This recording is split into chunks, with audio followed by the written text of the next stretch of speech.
In today's video, I'm going to teach you how to embed a Mailchimp signup form into a WordPress page using a custom HTML block. We'll go through the process from grabbing the form code in Mailchimp to placing it directly inside your WordPress page editor.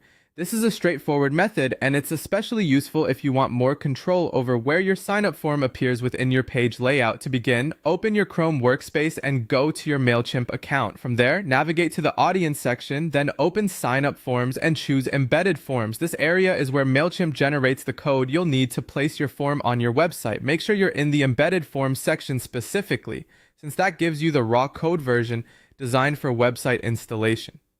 Once you're on that screen, look toward the top header area and click the Continue button. This will generate the raw installation package for the form. In simple terms, this means Mailchimp prepares the HTML script code that can be pasted into your site.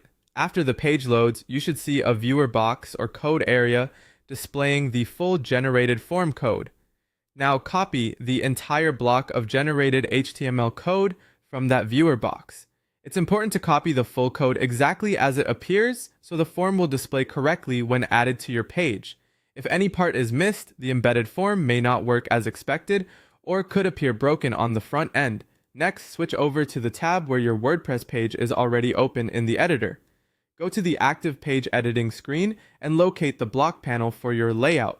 From there, add a native custom HTML block anywhere in the page where you want the signup form to appear. This gives you a dedicated space to insert external code without WordPress trying to convert it into a regular text block. Once the custom HTML block has been added, paste the Mailchimp form code directly into that block field.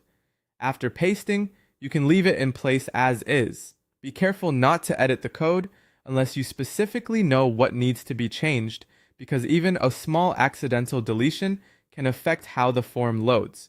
After that, your form code is now placed inside your WordPress page layout. This method keeps the process simple and direct, and it's one of the easiest ways to embed a Mailchimp signup form exactly where you want it on the page.